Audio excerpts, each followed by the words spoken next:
예수 믿는 사람이 예수님을 구주로 영접하고 생각과 가치관과 삶이 변화된 사람의 체험을 가리켜서 회심이라고 합니다. 회개와 회심은 차이가 있어요. 회개는 영어로 repentance라고 하는데 화살이 관역을 빗나갔다는 뜻이지요. 다시 말하면 하나님의 말씀의 기준이 관역인데 우리가 그 관역대로 살지 못하고 빗나간 삶을 사는 죄인의 삶을 살던 사람이 그 죄를 깨닫고 예수 그리스도의 십자가 대속의 은혜로 말미암아 죄를 뉘우치고 하나님께로 돌아간다, 하나님께로 되돌아간다라는 의미가 회개입니다. 근데 회심이라는 말은 영어로 conversion이라고 하는데 회개하여 예수 그리스도를 구주로 영접하고 고백한 사람이 다시 태어나는 삶을 살아가는 것, 그리고 죄악으로부터 떠나서 변화된 삶이 이루어질 때 그 사람을 가리켜서 회심한 사람이라고 하는 것입니다. 회심한 사람은 인생의 가치관이 달라지고 죄악의 길을 떠날 수밖에 없습니다. 이 회심이 가져다주는 명백한 변화의 하나는 인생의 꿈이 달라지고 가치관이 변하고 가치관이 달라진다는 것입니다. 이것은 예수님을 구주로 고백한 회심의 사람으로부터 당연한 삶의 변화일 수밖에 없다는 것입니다. 여러분, 예수님을 주님, 예수님이 누구냐? 주님이에요. 예수님이 주님은 예수님의 또 다른 명칭이 아니라 그것은 나의 고백이 되어야 되는 것입니다. 명칭으로 생각하니까 내가 예수님을 구주로 받아들이지 못하는 거예요. 정말 예수님이 나의 삶의 주인이고 주인이 원한 대로 내가 예수님이 나의 주인이라면 주인이 내 삶의 주인이고 내 인생의 주인이라면 내가 주님에게 순종하고 복종하고 살아가는 거예요.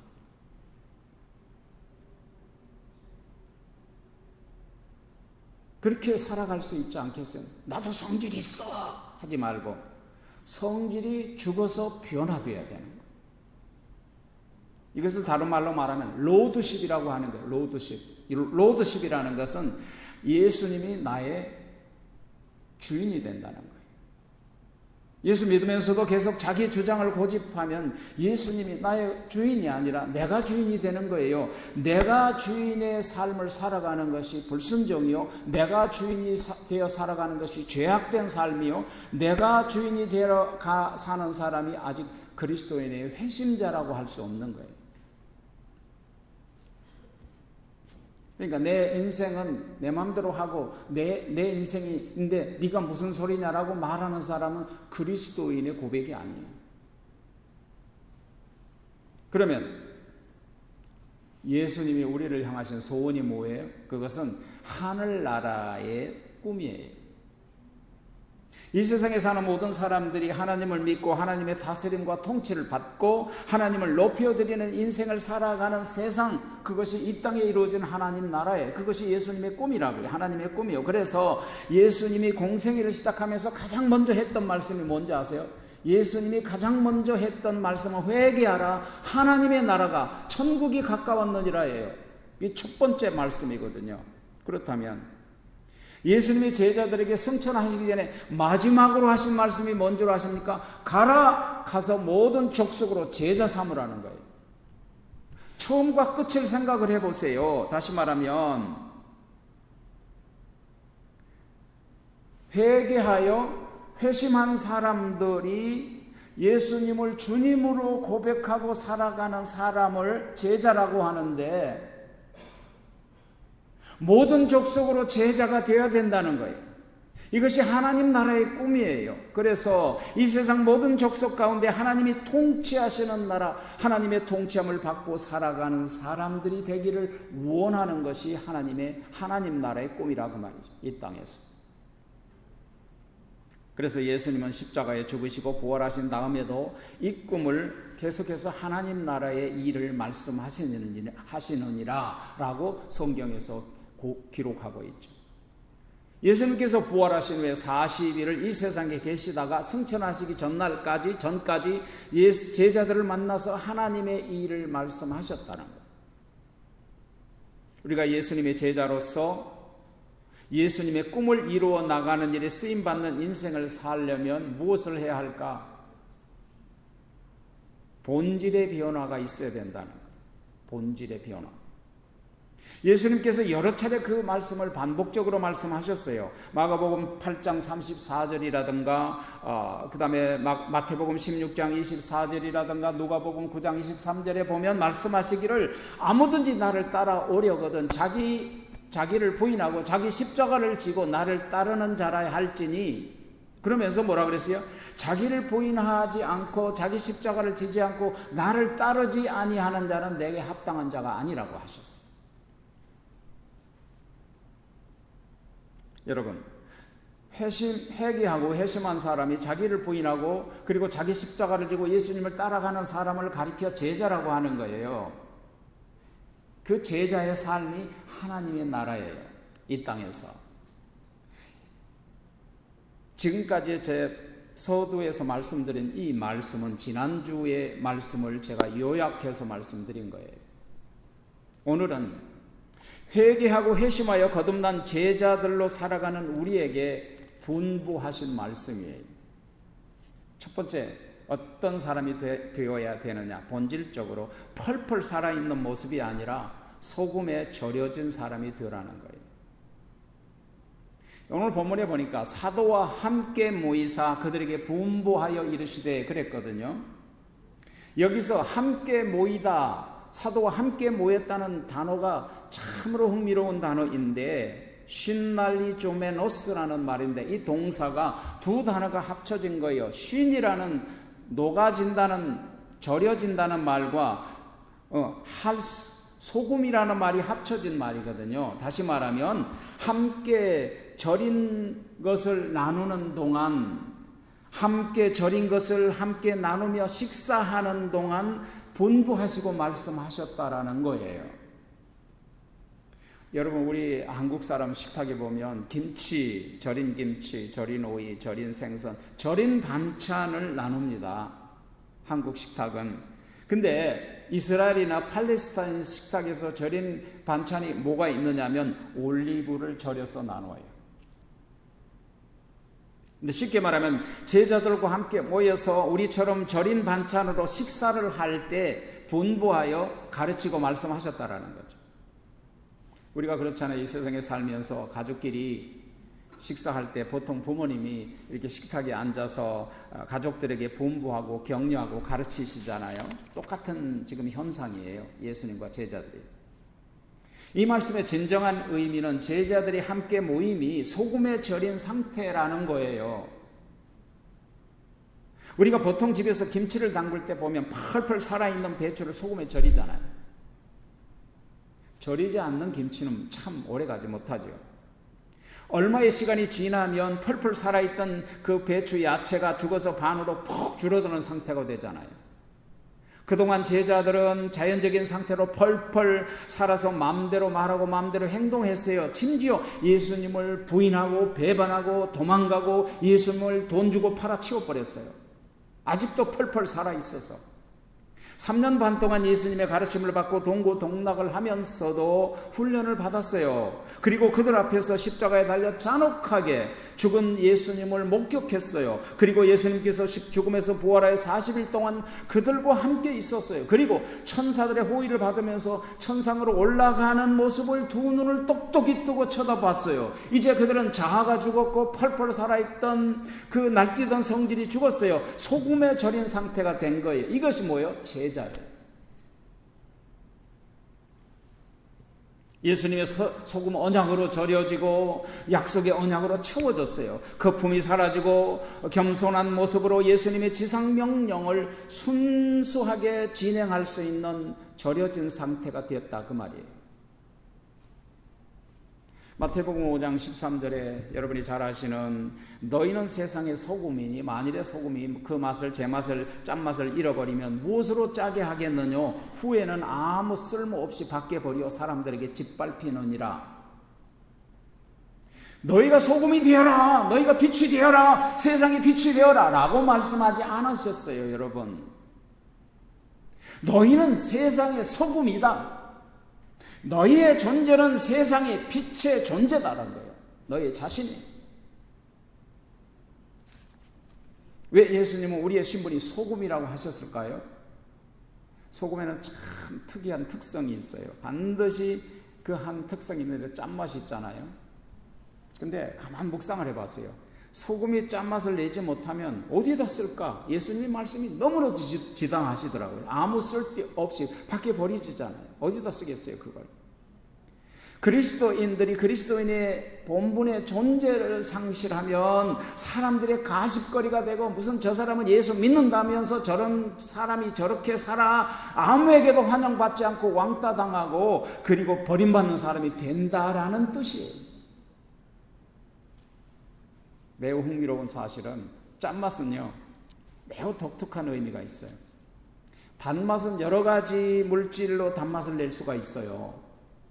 설탕, 사카린, 꿀, 물엿, 과일 여러 가지 종류에서 단맛이 나오거든요. 단맛은 여러 가지 종류로 만들 수 있어요. 그런데 신맛도 마찬가지예요. 식초로, 레몬 식힌 것, 신 것, 신김치, 발효, 즉 발효로서 신맛을 낼 수가 있걸랑요. 그런데 식용 짠맛은 오직 소금으로만 가능해요. 된장도 소금으로, 간장도 소금으로. 한국 음식 간이 맞아야 돼요. 간이 맞으면 맛이 있어요. 소금의 간을 잘하면 맛있는 생명의 음식이 되는 거예요. 이것이 우리의 정체성이라고요. 우리의 존재가 되어야 된다고요. 중요한 것은 너희는 세상의 손과 같은 존재, 손과 같은 신분이라는 주님의 말씀이에요. 우리는 세상에서 그 독특한 짠맛을 내어서 사람들과 관계를 고르게 하고 사람과 사람 사이에 맛을 내고 썩지 않는 방부제 역할을 하는 신분이다, 그런 존재다는 거예요. 세상에 우리가 살고 있지만 우리가 세상과 세상 밖에 있는 믿지 않는 사람들과 조금도 전혀 구분이 안 되는 삶을 살고 있다면 그건 그리스도인의 존재라고 말할 수가 없겠죠. 맛을 잃어버린 소금이에요. 만일 아직도 우리가 배추처럼 뻣뻣하게 살아있다면 다른 사람들에게 맛을 내거나 맛있는 김치를 제공할 수가 없어요. 맛을 낼 수가 없다니까요. 그래서 소금으로 절여서 줄어들고 낮아지고 보통의 모양이 바뀌고 새맛으로 변화되어 식탁의 가장 중요한 반찬이 되어 맛을 내고 생명을 공급하는 존재라 그 말이에요. 그래야 하나님의 백성들끼리 모여서 예배드리고 여러분 봉사하고 하나님의 말씀 듣고 변화되어서 서로가 게덜렁하는 그리스도인이 되는 거예요. 여러분, 아직 내가 펄펄 살아있는데 그런 사람은 다른 사람과 게덜렁이 불가능해요. 누가 받아주겠어요? 그렇습니다. 내가 죽어야 다른 사람과의 교제를 원활하게 할 수 있어요. 거품이 사라져야 온전한 모습이 되는 거예요. 소금에 절여진 김치처럼 낮아지고 말씀으로 절여져서 식탁에 올려져 하나님 사람들의 생명을 주는 음식, 생명. 그래야 구원받은 하나님의 백성의 모임 가운데 분부하신 예수님의 말씀, 복음의 말씀이 들리기 시작하는 거예요. 여러분 잘 들으세요. 펄펄 살아있으면 기분 나쁘다고, 섭섭하다고, 그래서 말씀이 귀에 들리지 않는다니까요. 펄펄 살아있으면. 왜냐하면 아직도 내가 살아있어요. 내 자신이 사라질 때 이웃과 함께 게덜롱할 수 있고 함께 코이노니아를 할 수 있어요. 그래야 가정이 하나 돼요. 그래야 교회가 하나 되고요. 그래야 나라가 하나 되는 거예요. 하나가 되려면 하나님의 말씀의 소금, 하나님 언약의 소금에 절여져야 돼요. 그래서 팔팔 살아있는 내 존재가 사라져야 됩니다. 교회는 말씀과 성령의 소금에 절여진 사람들의 존재들입니다. 예수님은 훈련의 소금, 말씀의 소금, 고난, 풍파, 시험 소금을 통해서 절여진 제자들과 함께 모여서 거기서 분부하시고 거기서 말씀하시고 하나님 나라의 말씀을 해주셨어요. 그래야 우리 주님의 분부의 말씀에 귀를 기울이고 함께 게덜롱하고 그리고 함께 교제할 수 있는 줄 믿습니다. 그렇다면 예수님이 그 모임에 절여진 사람들의 모임에서 뭐라고 하셨느냐? 두 번째로는 예루살렘을 떠나지 말고 하나님의 약속을 기다리라 그랬어요. 분부하신 말씀 4절에 보니까 예루살렘을 떠나지 말고 내게 들은 바 아버지 약속한 것 기다려라. 먼저 예루살렘을 떠나지 말라는 말씀이 뭘까? 우리가 그걸 알아야겠죠. 본래 예루살렘은 솔로몬 성전이 건축한 장소에 역대하 3장에 보면 자세히 나와 있습니다. 솔로몬은 하나님의 명령에 따라 예루살렘에 있는 모리아 산에다가 성전을 건축했는데 그곳은 아브라함이 이삭을 번제로 드렸던 동일한 곳입니다. 아브라함은 거기서 독자 이삭을 번제로 드렸습니다. 하나님은 동일한 모리아 산에 솔로몬 성전을 짓도록 건축하도록 명령합니다. 그리고 예루살렘은 구속사적인 측면에서 굉장히 중요한 의미를 가지고 있습니다. 이삭의 번제를 통해서 예수 그리스도의 희생을 미리 보여주셨고, 그리고 하나님께서 이삭을 바친 그곳에 성전을 짓도록 섭리하신 것은 결코 우연이 아니고 이것은 하나님의 예정이요 계획이었습니다. 뿐만 아니라 예루살렘은 피의 제사가 이루어졌던 곳, 그 피로 죄 속죄가 이루어졌던 곳, 여호와의 말씀이 선포된 곳, 그리고 훗날 예수 그리스도께서 독생자께서 이 땅에 오셔서 고난 당하시고 십자가에 못 박히신 곳, 그래서 구원이 선포된 곳입니다. 그러므로 예루살렘은 예수 그리스도께서 구속을 이루는 곳이죠. 예루살렘은 하나님께 어린 양의 피의 제사를 드렸던 곳. 그래서 예루살렘 성전에서 드렸던 그 양의 피들이 날마다 흘러서 그 붉은 피가 기드론 강가에 붉은 피의 강물처럼 흐르게 했던 곳입니다. 그래서 예루살렘은 예배의 중심입니다. 그러므로 예루살렘은 진리의 중심, 교회의 터전으로서 중요한 의미를 가지기 때문에 주님께서 예루살렘 떠나지 말라는 거예요. 왜 예루살렘을 떠나지 말아야 할까요? 예루살렘은 오늘날 교회이기 때문입니다. 교회를 떠나지 말라는 거예요. 예수 그리스도 구속의 역사가 계속되는 곳, 지금도 보혈의 피로 값주고 사신 곳, 그리고 회개의 은혜를 통해서 죄 사함을 받는 곳, 그리고 하나님을 찬양하고 예배드리는 곳, 하나님의 임재 안에서 하나님을 만나는 곳, 비록 세상에 살고 있으나 세상에 속하지 않도록 구별하여 예수 그리스도의 몸을 이루어서 구별된 성도라 일컬음을 받는 하나님의 백성의 모임, 그것이 교회입니다. 그래서 교회는 예배의 중심이에요. 교회는 말씀의 선포의 중심이에요. 진리가 선포되는 곳입니다. 교회는 하나님을 만날 수 있는 거룩한 그리스도의 몸입니다. 그래서 예수님은 너희는 예루살렘을 떠나지 말라. 교회를 떠나지 말라.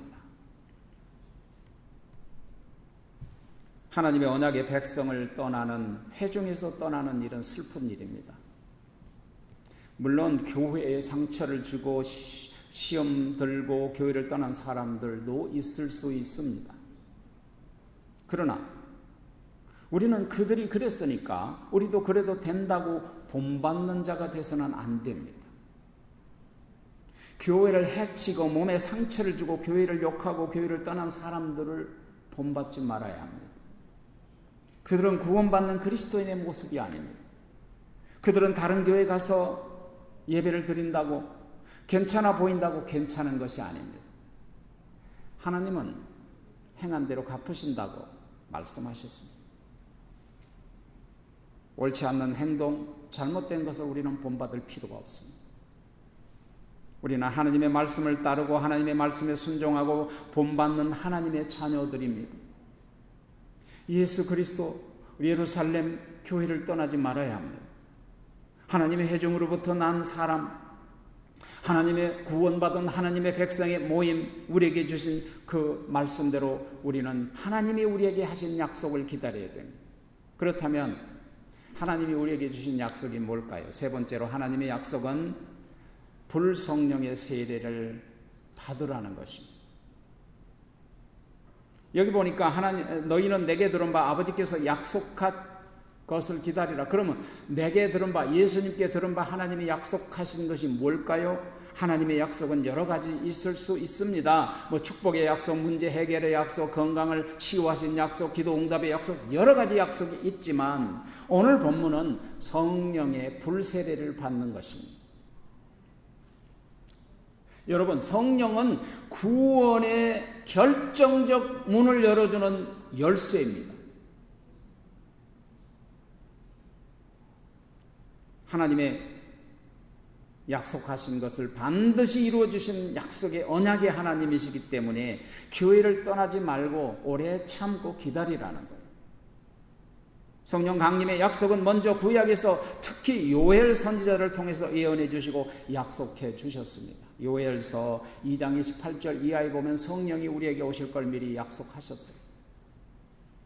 그래서 세례 요한을 통해서 성령의 불세례에 대한 말씀을 또 하셨습니다. 마태복음 3장 11절에 보면 나는 너에게 회개를 하기 위하여 물로 세례를 주거니와 내 뒤에 오시는 이는 나보다 능력이 많으시니 나는 그의 신들매를 감당치 못하겠노라. 그가 오셔서 성령과 불로 너에게 세례를 주시리라. 그대로 이루어진 거예요. 그리고 그 약속은 누가복음에서 예수님께서 손을 흔들어 하늘로 이렇게 하늘로 올라가십시오. 손을 흔들고 가셨다 해요. 손을 흔들어 올라가시면서 누가복음의 지상 명령으로 주셨던 약속이에요. 그게 뭡니까? 누가복음 24장 49절이에요. 볼지어다 내가 내 아버지의 약속하신 것을 너희에게 보내리니 너희는 위로부터 능력을 입혀올 때까지 이 성에 예루살렘 성에 유하라. 떠나지 말라. 주님께서 마지막 날 밤에 제자들에게 준 보혜자 성령에 대해서도 약속하셨잖아요. 특별히 오늘 본문 사도행전 1장 5절에 보면 요한은 물로 세례를 베풀었으나 너희는 몇 날이 못되어 성령으로 세례를 받으리라 하였느니라. 성령의 세례를 받아야 돼요. 성령의 세례는 성령의 인치심이에요. 성령의 세례를 통해서 죄사함을 확신하고 구원받음을 믿고 예수 그리스도를 나의 구세주로 고백하게 되는 거예요. 성령 세례는 예수님을 대신하여 예수님과 동일한 본질과 능력을 가지신 보이지 않는 성령 하나님이세요. 그래서 보혜사 성령님은 예수님의 승천 후에라야 비로소 이 세상에 오도록 계획되었어요. 예수님이 그렇게 말씀하셨어요. 요한복음 16장 7절에서 말씀하셨죠. 그러나 내가 너에게 실상을 말하노니 내가 떠나는 것이 너에게 유익이라. 내가 떠나가지 아니하면 보혜사가 너에게로 오시지 아니하시리라. 가면 내가 그를 너에게로 보내리라. 자, 예수님께서 떠나가신 후에라야 승천하신 후에라야 보혜사 성령님이 이 땅에 오시도록 되어 있어요. 그래서 그대로 오신 거예요. 누가복음 14장 16절에 보면 내가 아버지께 구하겠으니 그가 또 다른 보혜사를 너에게 주사 영원토록 너희와 함께 있게 하시리라 그랬는데요. 보혜사 성령님이 오시면 구원받은 성도들 속에 내주하셔 여러분 각자의 심령에 내주하셔서 영원토록 떠나지 않게 하신다는 거예요. 여러분 성령님이 임하셨으면 영원토록 여러분 가운데 임하지 않아. 그러니까 그것을 받을 때까지 떠나지 말라는 거예요. 보혜사라는 말은 거기 보면 또 다른 보혜사를 보냈다 그래서 또 다른 보혜사. 그게 뭐냐면 영어로 말하면 another lawyer, another counselor, another helper, another. 다시 말하면 예수님과 동일한 본질, 동일한 능력, 예수님과 동일한 권세를 가지신 예수님 보이는 성자 하나님의 모습이 아닌 동일한 또 다른 보혜사를, 또 다른 성령님을 보내시겠다는 거예요. 그분이 성령님이. 보혜사는 영어로 카운셀러 그러잖아요. 카운셀러는 뭐예요? 상담자잖아요.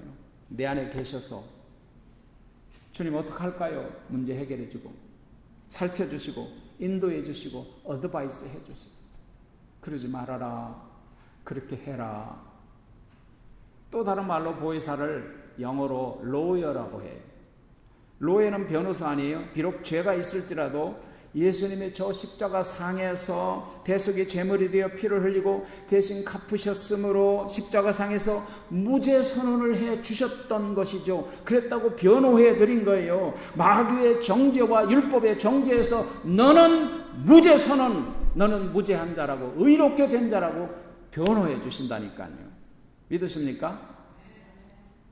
그래서 마귀의 정죄로부터 물리쳐줘요. 우리를 막아주시고 변호해 주세요. 그러니까 그 말씀을 항상 제가 기도할 때마다 로마서 8장 1, 2절에 말씀하여 그러므로 예수 그리스도 안에 있는 자들에게는 결코 정죄함이 없나니 이는 그리스도 예수 안에 있는 성령의 생명의 성령의 법이 죄와 사망에서 너희를 해방하였느니라 선언해 주신 거예요. There is no condemnation for those who are in Jesus Christ.